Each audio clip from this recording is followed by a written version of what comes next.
I think sticking together and sort of helping each other out however we can is a good thing.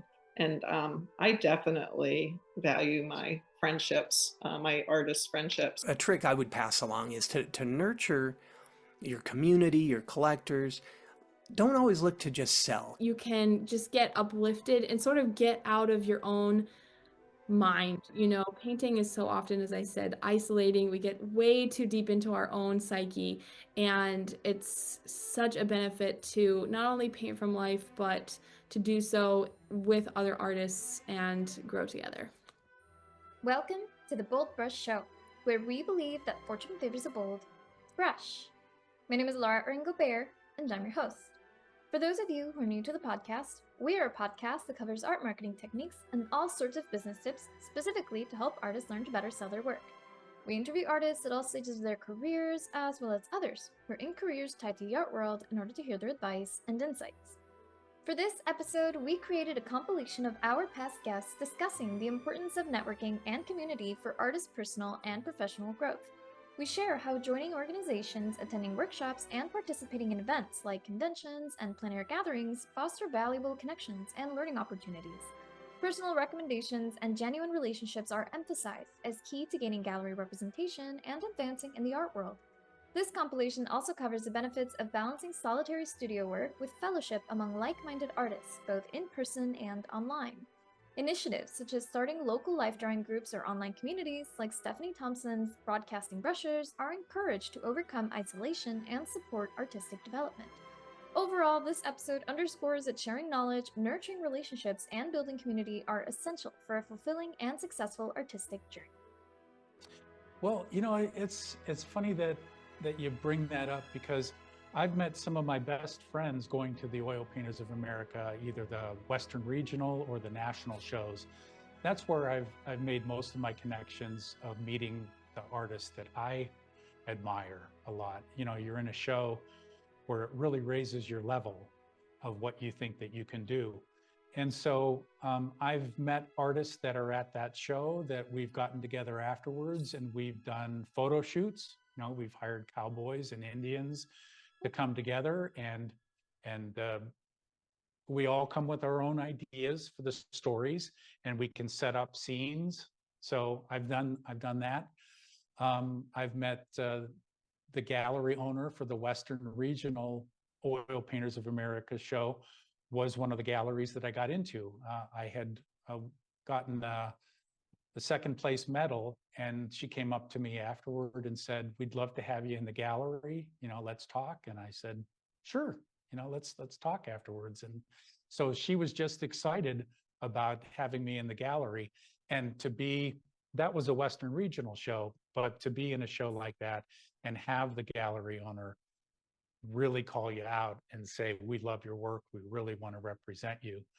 That's one of the things that I get out of being with the Oil Painters of America. I'm not a real joining kind of person. I don't join a lot of different organizations, but the Oil Painters of America, it's made me a better painter than I would otherwise have been, because I know if I want to get into the national show, I have to do my very best work. And they're not just Western art. I mean, they're art of all different representational genres. So a very small portion of it is Western art. And so I really have to stand out if I'm going to be in that. And I know that if I get into that show, that I've done my job, and you hope that it sells. Doesn't always sell, but you meet great people. Some of the other things that I love doing with that is I go to the show, and usually they have an artist that will be doing a demo. So I can watch them paint. I can really figure out what it is that they're doing and what maybe I can incorporate into my work. And the other thing is that there's a lot of get-togethers. There's talks. A lot of times gallery owners will get together and they'll talk about what they're looking for in their gallery. because so many artists, that's the first question they ask is, how do I get into your gallery? And so that it helps to find out from the gallery owners what they're looking for and what will help you, whether they want you to call them on the phone, because 50 times a day, they're going to get a phone call saying, how do I get into your gallery? Or if they want you to send them an email with a portfolio or drop it off at the gallery, it helps to learn all those different kinds of things. But I would just say on that, call the gallery and ask them how they like to get their submissions. That's usually the best way. But the other way to get into a gallery is to have somebody who will advocate for you. So whether it's a collector who buys from that gallery, it helps to have them whisper into the gallery owner's ear.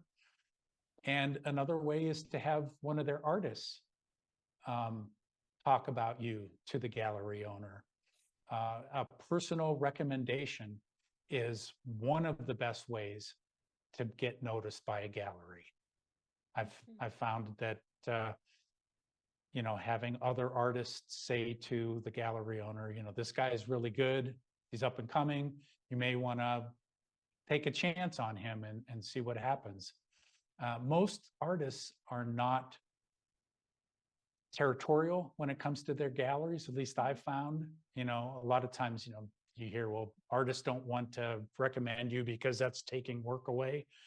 But your work, if you get into a gallery, it lifts other people's works up and they can get better artists in there. And the better caliber artists that you can be in a gallery, the better it is for you, because the collectors look at this gallery and say, this is a wonderful gallery.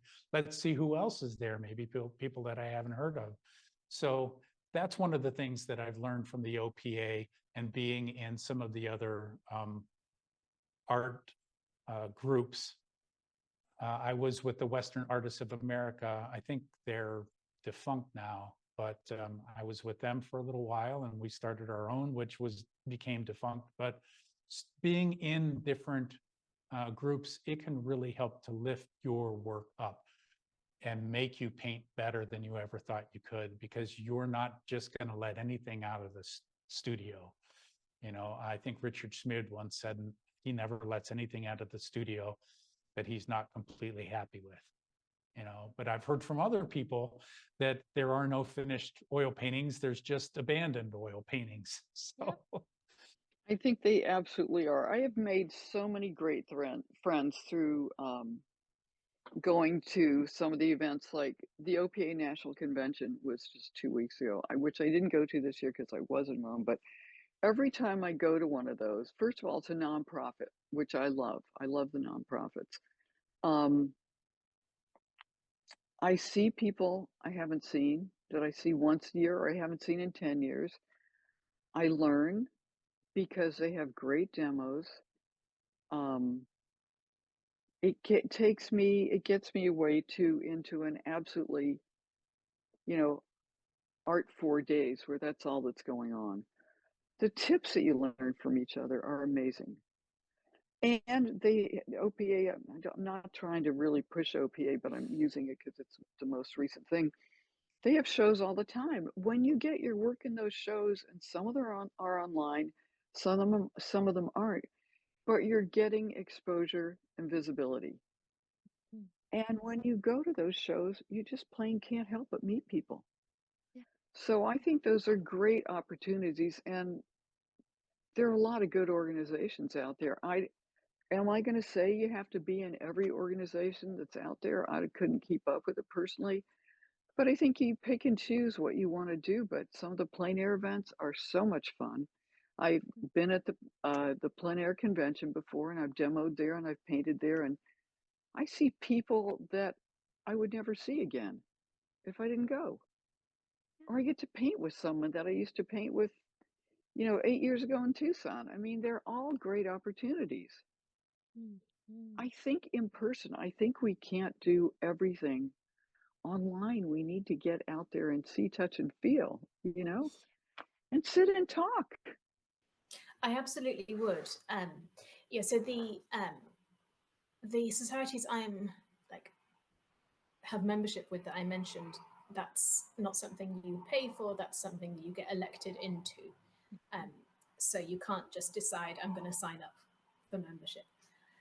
However, whether it's a society like Portrait Society that has a paid membership section, or whether it's just applying to exhibit with a society like the ROI, the Royal Institute of Oil Painters, or the RP, the Royal Society of Portrait Painters.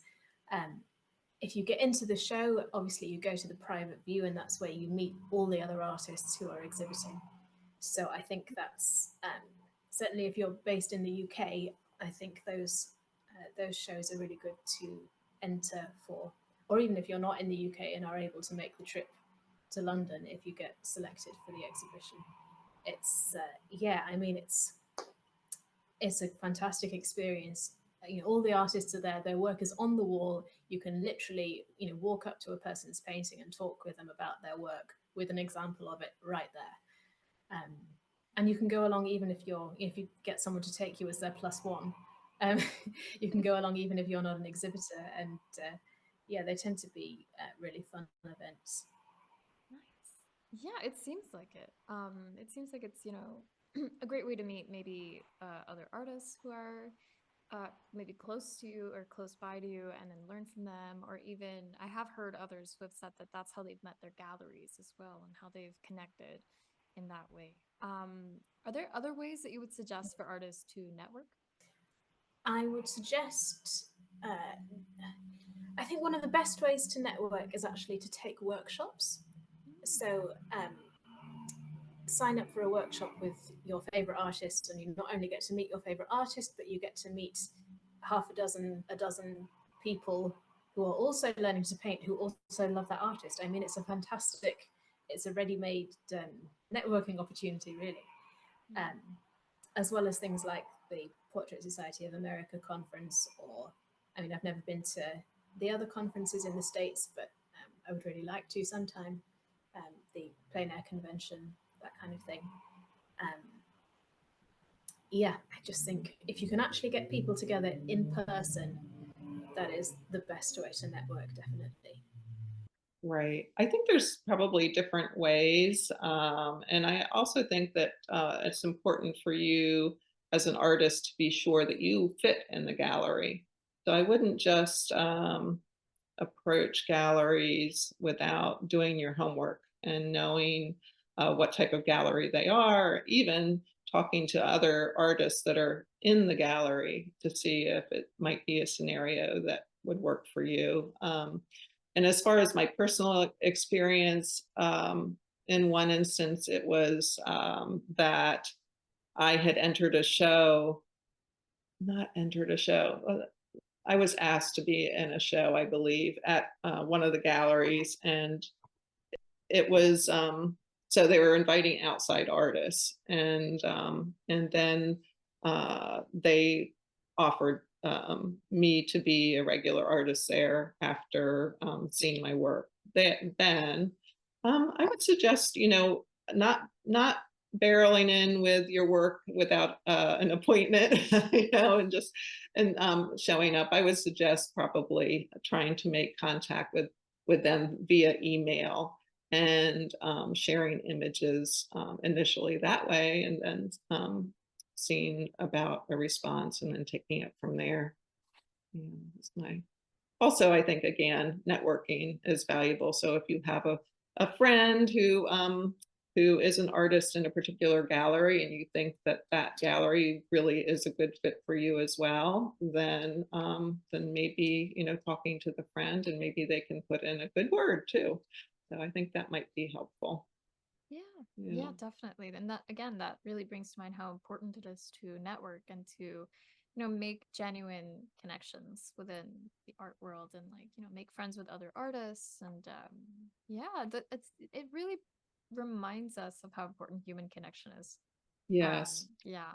Well, I think for us artists too, we sort of are unique, a unique tribe, and so I think that we, you know, I think sticking together and um,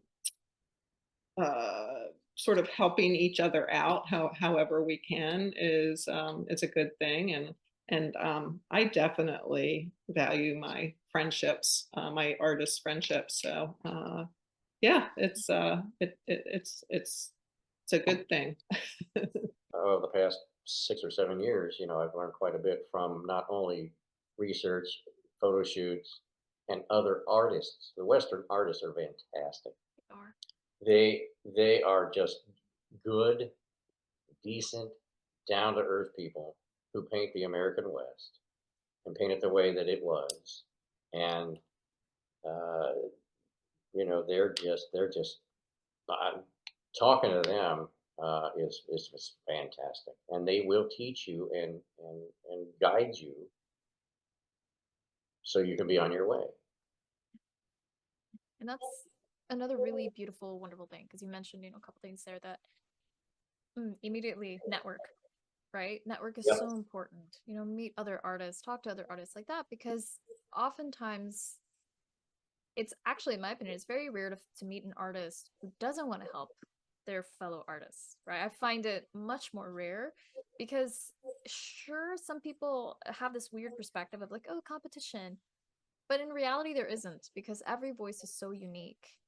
There are collectors who might collect multiple artists, and that's Hmm. awesome. Hmm.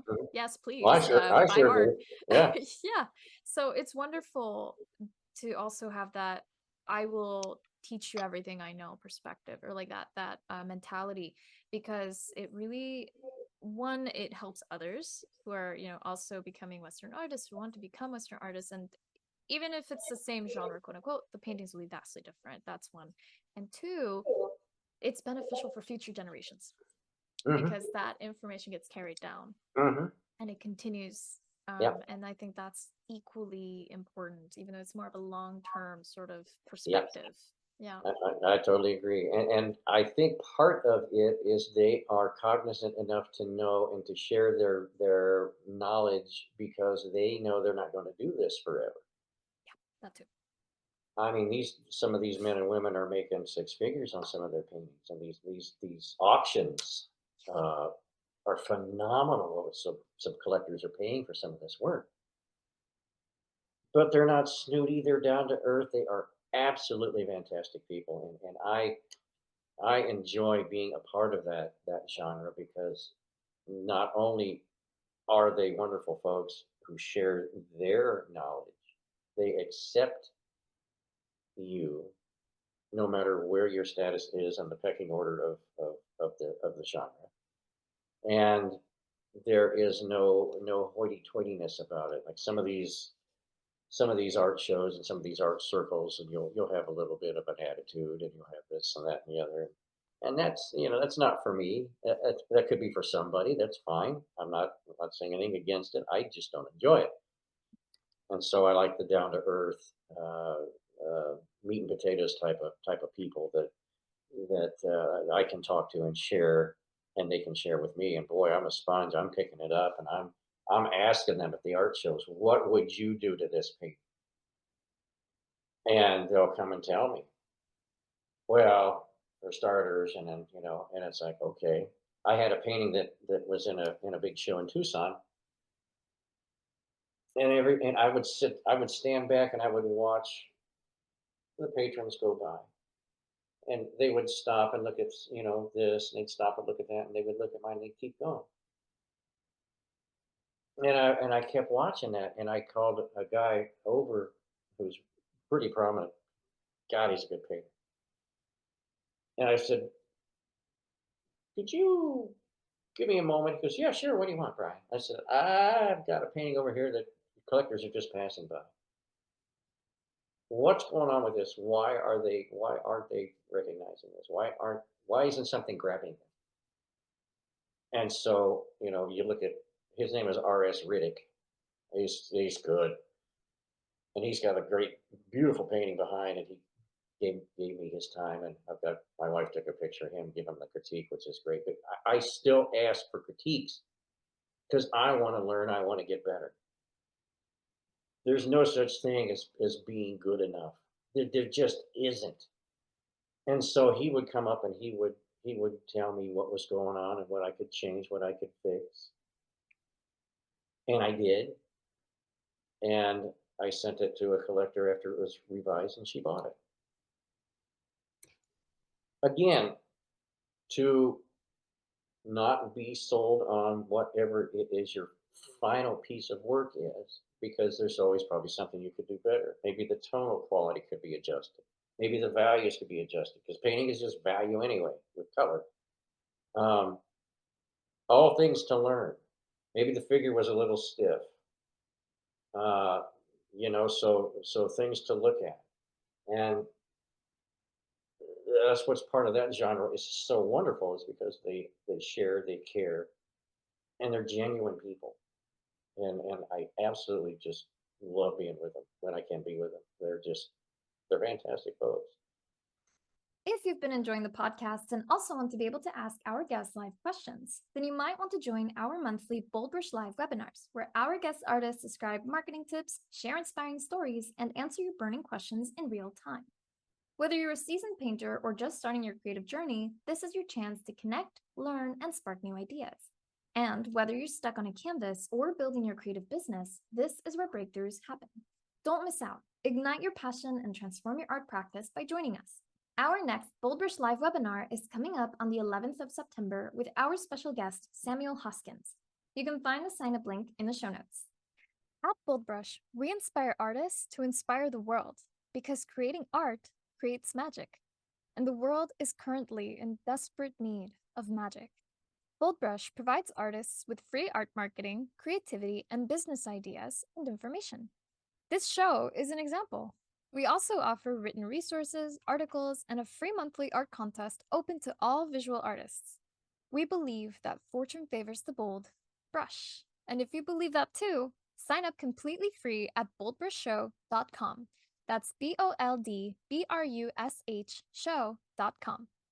The BoldBrush Show is sponsored by Faso. Now more than ever, it's crucial to have a website when you're an artist, especially if you want to be a professional in your career. Thankfully, with our special link, faso.com/podcast, you can make that come true and also get over 50% off your first year on your artist website. Yes, that's basically the price of 12 lattes in 1 year, which I think is a really great deal, considering that you get sleek and beautiful website templates that are also mobile friendly, e-commerce, print on demand in certain countries, as well as access to our marketing center that has our brand new art marketing calendar. And the art marketing calendar is something that you won't get with our competitor. The art marketing calendar gives you day-by-day, step-by-step guides on what you should be doing today, right now, in order to get your artwork out there and seen by the right eyes so that you can make more sales this year. So if you want to change your life and actually meet your sales goal this year, then start now by going to our special link, faso.com/podcast. That's FASO.com/podcast. You know, and I always like to ask people, how did you find me? Whether it's a collector, I asked you this when you reached out to me, right? And it fascinates me. The an example I'd just give is a recent, I just picked up a commission for multiple paintings, right? And it's people that just live an hour away from me, but they found my work when they were visiting their son in California at a gallery in a show that I'm in. So, you know, I'm just a local guy for them, really. And but they saw my painting in person and they like it, and they said, "Hey, this is a Colorado guy." They looked me up, they signed up for my email, and now I've got some business from them. So you never know. It's just such a great. And the YouTube channel I started because I was getting more requests to teach workshops. I do teach plein air workshops, but they take a lot of time, and I'm teaching 8 or 10 people. Because I don't like to have a huge crowd. I think I really want to have that individual attention that I give to my students. But there's only one of me, and the time is just, you know, I can't, the trade-off in time is too much. So I started the YouTube channel as a way to just kind of do some live streams and that type of thing, and try to share how I paint, and then that became a community of people that tune in for those, and the followership grew. I did monetize eventually, although I'm not gonna, you know, it's not gonna be my full-time job because it's, yeah, it's not what I want to do. But I like to teach, I like to share, and so that's a community of its own. I've sold work to that community, but you know, really, I try to give more than, a trick I would pass along is to nurture your community, your collectors. Don't always look to just sell. Can I make a buck from this person? What can you give? How can you, and giving might just be taking an interest in their life, sending them a nice note, remembering a birthday, texting them. I mean, I text with my collectors. I'm sure a lot of the, artists do as well, but that's a great thing to do because it doesn't really take anything. Everybody texts today. It's an easy thing. If you know somebody's birthday, text them a happy birthday.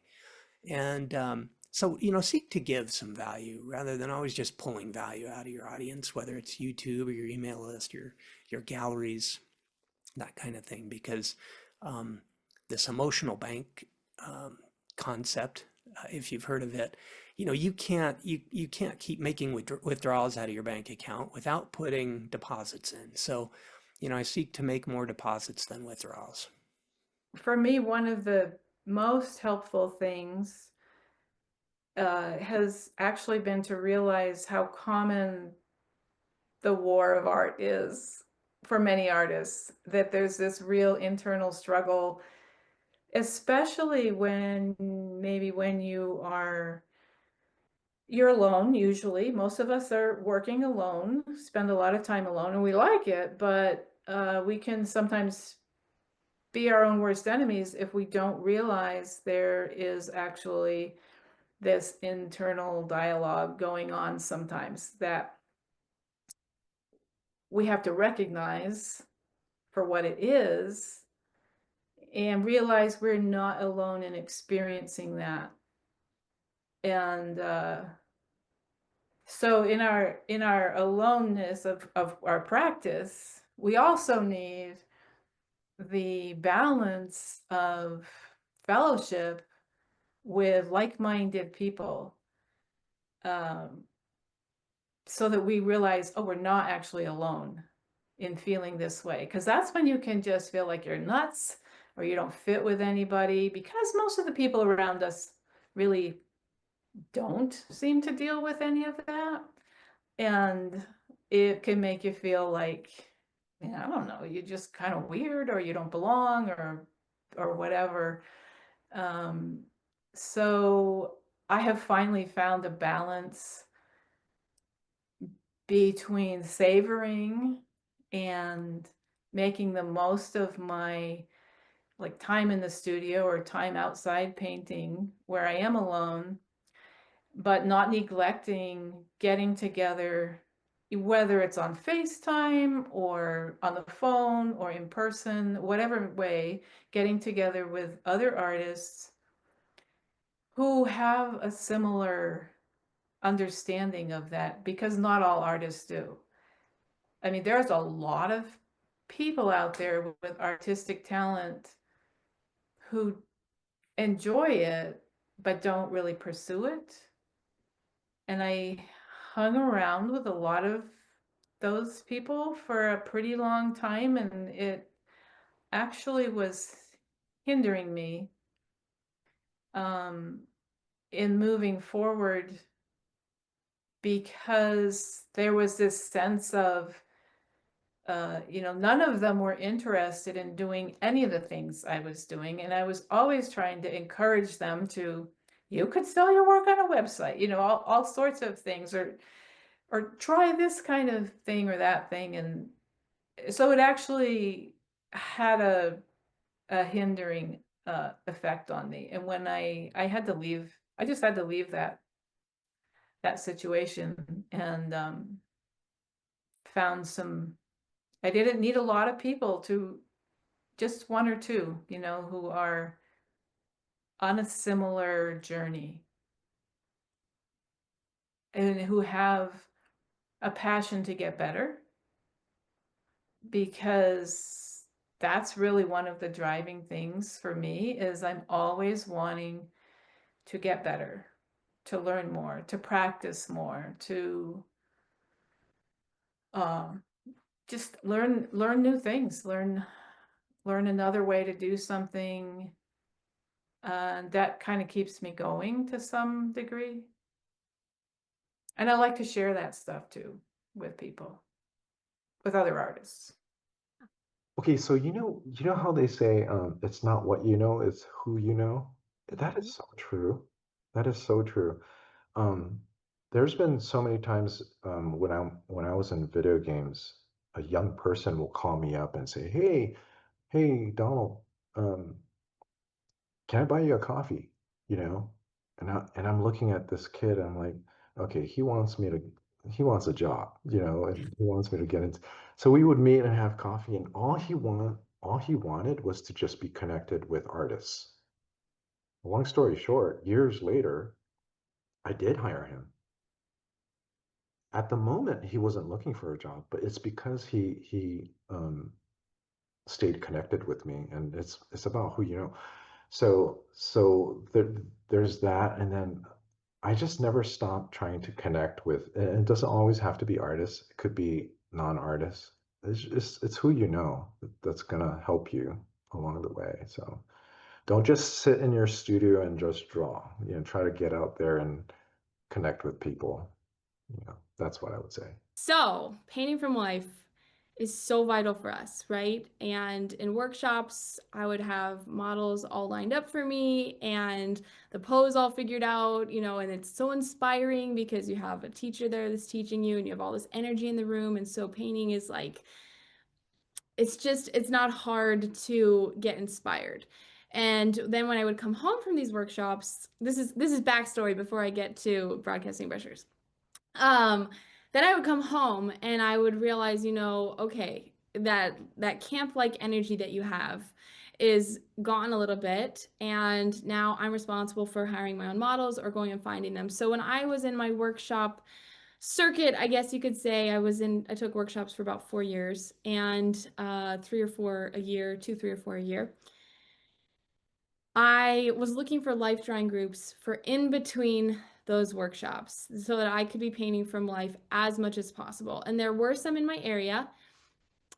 Some were very far away, and there was a particular group that was so wonderful and inspiring and beneficial, and I loved painting with these artists, and some of them are still very good friends of mine today. But the lighting of the space that we had was so, so poor. And the walls were this stark white with paintings hung on them, and so the background was just always this very uninspiring mesh of neutrals and then very hard angles and lines. And what was interesting was a lot of the people in the group were landscape painters primarily. And so they were looking at it as just purely practice, and they didn't really care to push through to find an amazing composition or a pose. They were happy with anything.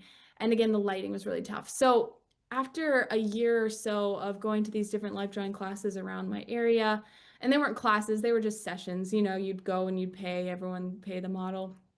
I was also really frustrated because I wasn't really frustrated, but I was feeling a lack because I didn't know who the models were beforehand. So I would be in my mind all day preparing for this session, okay, how do I want to approach this? What weakness am I going to really target? And I would start to paint the painting in my mind, how am I going to go about this in order to make it better than, the last time I didn't take my values dark enough. And so I really need to get that value dark enough so that I can show the light and shadow, and so I'd be having this mental process, and I'd show up and realize that as I was thinking about getting my values dark enough, I had been mentally painting a brunette, and now there's a blonde on the model stand, and I'm totally thrown out of my mental process. And I realized I was painting this brunette all day, so it was like, in order to really harness the creativity that was feeling so frustrated, I needed to be in more control. So I actually started my own life drawing group so that I could hire the models, so that I could think about the poses, because I'd be looking at these master paintings and think, oh, I would love to paint that pose,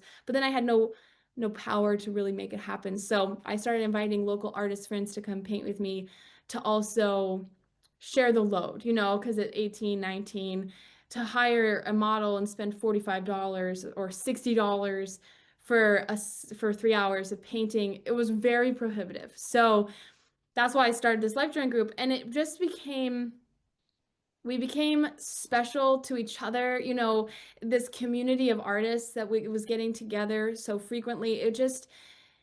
was so bolstering to not only my artistic growth, but also just my creativity and my mental health, I guess you could say, as an artist. You know, we're so isolated so much of the time when we're making our serious work, which we should be, you know, because you really do have to, it's very mental painting, right? And a lot of that needs to be done by yourself. But too much by yourself, you start to not realize what you're doing well, you know, and everything looks terrible in your painting. And painting is so hard. And, you know, like you can start going down these bad thought processes. And then just getting together and painting with friends. Oh my gosh, wow, look, she's using this pigment. I've never even heard of this, you know, and all of a sudden you're just getting this like, you know, there's like this irrational difficulty that sometimes when we're too often alone painting, it's just painting is so hard and I'm so bad, you know, and so painting in a group really just is so uplifting, and the time painting from life is so important, right? Okay, so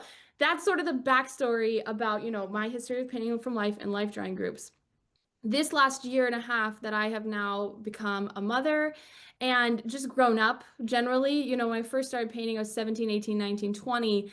And to take off for 2 weeks to go to Scottsdale, Arizona to take back-to-back workshops at the Scottsdale Artist School was no big deal, because I would tell the families that I nannied for that I was going to be out of town, and I would arrange, you know, I didn't have a dog that I needed to, I didn't have a house, I didn't have children, I didn't have a spouse, you know, like it was just, I was the freest I will ever probably be in my life.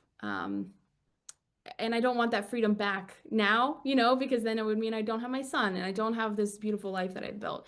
But I capitalized on it then. And when I became a mother, and or even before then, when I became a wife, you know, I realized the majority of artists out in the world have real life responsibilities. They're not 17 years old. And just very freewheeling in a way. And even 17-year-olds might not have as much freedom as I had at that stage, right? And so doing what I did would be a lot harder for me now. And even getting to these life drawing sessions would be more difficult. You know, I started painting from life again when my son and hosting models in our studio in this space when he was about 3 months old. And I could do that even though he was, you know, full-time nursing, and you know, I'm a 3-month-old is so dependent, was primary, and because of, you know, I had a very slow recovery and different things. I could do that because it was at my house and I host the models and the artists come to me, you know, and to my studio. And I could give the baby to my husband, you know, who was upstairs when I was needing to paint. And I just thought, okay, how could I create a place for artists like me that have real life responsibilities? Maybe it's not children. Maybe it's that they're caregivers for an elderly family member, or, you know, they just have a very demanding job.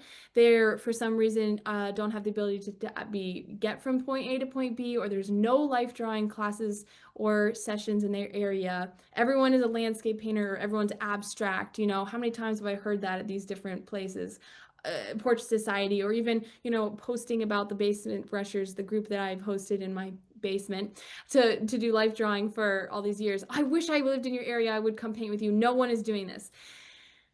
And this idea of broadcasting brushers came to mind. My husband and I, we disagree on whose idea it was first, so we've settled on the idea that it was a joint idea. You know, because I've wanted to harness this ability to paint online for a while, but just doing something like a class or a demo video really just wasn't inspiring enough to me. Everyone, it's out there, like I said, secrets to painting this, secrets to painting that. You can find 100 instructional videos. But I really wanted to get more at this problem that I was seeing, where what if you want to paint from life, but you have limitations? How could, and you want to have an artistic community and grow together? How could I help this problem? You know, when you look at the great artists of the past, and even the not too recent past, maybe that's the wrong phrase. I don't know if that phrase is right, but I'll just say the names, like Richard Schmid and the Putney Painters, or everyone at the Palette and Chisel, or Everett Raymond Kinsler and Michael Shane Neal. You know, great artists rise together.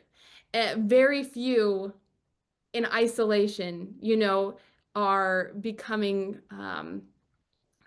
great at the level that I have wanted to become all alone. You know, even looking back, Sargent was writing to Monet, was writing to Mancini, was writing to Degas, was writing to Mary Cassatt, was, you know, and they were getting together and going and painting abroad. You know, getting together and painting together is so important. So, super long intro to this, now concluded, but now you understand sort of where this idea for broadcasting brushes came from and my spirit, my heart behind it. So what we have done, and we as my husband and I, we have gotten all of the tech figured out to live stream in 4K resolution because in order to offer to artists all around the world, not just the country, but the world, this access to very high quality reference material and